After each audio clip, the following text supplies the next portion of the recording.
welcome to Sunshine Cathedral's Queer God Squad. It's Wednesday, September 25th, 2024. I'm Reverend Dr. Darrell Watkins, the senior minister here at Sunshine Cathedral. I am Reverend Dr. Robert Griffin, the executive minister. Faith and religion can be complicated for the LGBTQ community. Surveys show that evangelical faith is the justification for the greatest attacks on the queer community. The Queer God Squad is going to explore our religious community. Let's explore the big news of the day and what it means to you. I'm Reverend Dr. Ann Atwell, the Minister of Connections. This is live, and then we are available on demand. If our community is important to you, share this news with your friends and family. Join the conversation on your favorite streaming platform and social media. Sunshine Cathedral, we're here to tell you that you are God's miracle, not God's mistake. This is the Sunshine Cathedral perspective. Who could have predicted the tampon wars? Students who don't have access to or who can't afford feminine products will often miss days of school as a result. 19thnews.org reported that starting in about 2016, legislatures in blue and red states were passing bills making tampons and pads available in public spaces, especially schools. There was virtually no controversy over this easily addressed health and hygiene issue. And then, anti-transgender rhetoric gained momentum in legislative chambers. Numerous states passed bills to ban trans and non-binary students from using restrooms or playing on sports teams that align with their gender identity. The proponents of such bills say they are needed to protect girls and women from possible predators. Suddenly, compassionate and common sense responses to what had been called tampon poverty that had been almost universally embraced were being denounced as woke, or even a way to trick lawmakers into allowing trans boys to access gynecological products in boys' bathrooms. Bathrooms were politicized, and more people were thinking about bathrooms than ever in the history of bathrooms. Rashanna Lee of the Equality Federation has said that bathrooms have become places to, quote, put a lot of imaginary, sometimes conspiratorial fears about trans people, end quote. Soon after joining the Democratic ticket, Vice Presidential nominee Tim Walz drew criticism from Donald Trump's campaign for passing a bill in Minnesota that provided menstrual products in school bathrooms to all menstruating students. We at the Queer God Squad denounced the politicization of restrooms and health and hygiene products. Maybe it's time for more people to follow Governor Tim Walz's advice and just mind their own damn business. Amen. That's, yeah. Now, I realize that the story is titled, Who Could Have Predicted the Tampon Wars? Yes, a lot of people, ask any woman, they could have predicted it. But I realize that's not really what this story is about. It is about putting feminine hygiene products, or hygiene products, tampons, pads, in restrooms, both for men and for women. It doesn't matter. There are men, there are non-binary people, people in the trans community who have a menstrual period. They need the hygiene products. Let them have the hygiene products. I don't see an issue with that. I don't get it at all. Just mind your own damn business. Yeah. Yeah. I mean, we grew up, my grandmother used to think it was scandalous that there were Kotex commercials on TV. Oh, she was like, I can't believe, blah, blah, blah. And there was always like some woman doing karate and some woman running, some woman swimming. It was always these very active, happy, mid, 30s people doing this stuff. And my grandmother was scandalized that, we talk about, but we grew up with that. Yeah. And so, like, it's if you grew up with it, like, it just seems like it's, who cares? It's a thing that people, and my grandma would always hide everything. My mother never hid anything. If you opened this cupboard, you were going to see all her stuff. Mm-hmm. So don't go into that cupboard. That's mother's cupboard.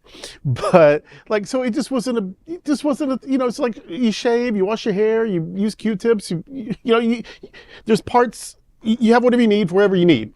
And it's just part of taking care of yourself. And so this has become an issue. Yeah. It's just so silly Ridiculous. To me. And what it is, they don't care about people's health. They don't care about people's hygiene. They don't even care about the cost of it, which I believe is probably minimal. They care that this is not shaming of the trans community. They care that this might be construed as an affirmation of trans boys who haven't yet had a hysterectomy or whatever you do to the many things you do to live into your maleness, if you're male identified. And so, yeah, you still have this need. And regardless of you may or may not agree with their life, you may or may not understand the chemistry and the neurology behind all that. Who cares? Yeah. A person who's leaking gets to sop it up. Yeah. You know what I mean? Like if my elbow was bleeding, you'd give me a Band-Aid, no questions asked. Even if you thought I was doing something with my elbow that is against your religion or against anything you've ever understood, my elbow's bleeding, you'd give me a Band-Aid. How is this different? Other than the ridiculously simplified example, but Right. how is it different? I have a need. Let me Right. meet your need. Right. How is it? So I can't. If I went to school with a kid, he had a hole in his kidney. This is like the second grade, and so he would frequently have accidents. Well, he had to go take care of it. Like, yeah, he'd have extra clothes, right? And the nurse would help him, clean up or whatever. Different people just have different needs. And there should be no shame, there should be no debate, there should be no scandal. Go take care of it. Just go take care of it. And they said that in the article, that people miss school. Oh, yeah. Okay, Sure. this is getting in the way of people learning. Whereas if they can just go to school and get what they need, they don't have to miss. See how much better? Just see how much better. Now, and we think, oh, yay, Minnesota, and yay, Governor Walz. And for real, yay, Minnesota, and yay, Governor Walz. But it was tight. The legislator passed, it was a slate of legislation, very progressive, taking care of people, feeding kids, in school and whatever. It was all good stuff, but it passed by one vote in the legislature.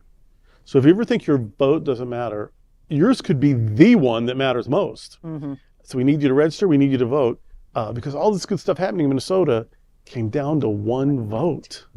Yep. Vote.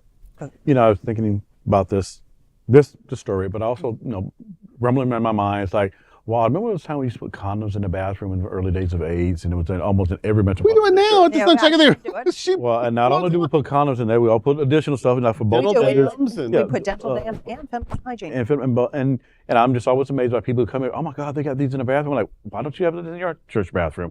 It's kind of And we have not one bathroom guard to see who's taking what. But also, what triggered for me is like with the kids who stay home from school. This is also about access and affordability too. There may be some kids who can't afford this. That's Their right. family can't They're afford this. expensive. And so this is a means by which kids can have access to the products that they need. And so that was It's expensive at the supermarket, but if the state government's providing, they can get it in bulk. They can get it from not retail. Like it's a deal the way if the state's doing it. Whereas you might not can afford it getting it from the And from the just an 7-Eleven. FYI, tampons and sanitary pads are taxable. And there's that. You pay tax. Wow. Yeah. Again, affordability for some family Yeah, who has really a kid is. who's in school where this is a needed item for that child who needs it, whether whatever that gender identifier is. They need access to this and also access to other stuff that's in school as well. Go back to the feeding program also, the breakfast program, lunch program.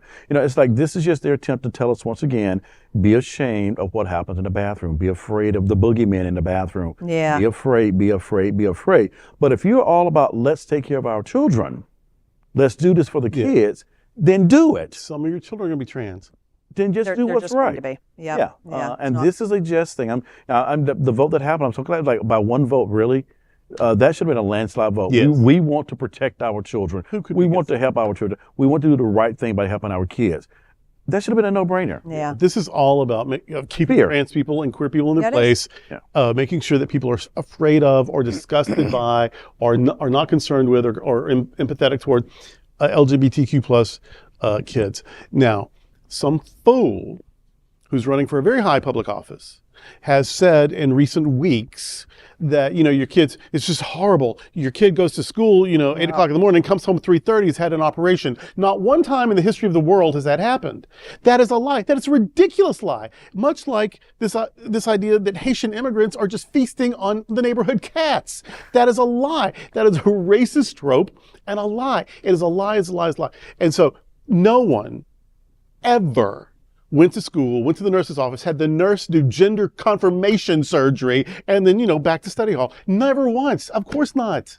No one had major surgery of any kind without parental advice, and nobody had any surgery without insurance. Isn't that the truth? Right? And no 16-year-old is getting their own insurance and having the nurse do a surgery. How stupid could anyone be? So, but as long as you say something that's nasty and ugly and demonizing about LGBTQ plus people, then, you can get some idiotic crowd to cheer. It's a lie. And I don't think people are that stupid. I think people know it's a lie, but it's a narrative that they like hearing because it's demonizing and dehumanizing and demoralizing the other. Yep. And that's what it's about, and that's what these tampons are about. Yep. Nobody cares if you have an issue that you need to take care of. They care that we're treating LGBTQ people like they're people, and they're against that. And there's a group who says, let's bring back the joy in helping people, the joy in doing what's right, the joy in making sure that we're all cared for. There's joy in that. Let's bring back the joy of politics versus, who can we get today? Yeah. Let's go for the joy. All right, I'm with you. I'm with it. That's today with the Queer God Squad. We want to thank you for joining us. We're here daily at 3 p.m. to have some fun and to discuss what our LGBTQ plus community is talking about. Sunshine Cathedral is the world's largest progressive queer church. Progressive, queer, and God are words that naturally should go together, and we're all in this together. Remember that. You are God's miracle, not God's mistake. Until next time, we are the Queer God Squad. Goodbye.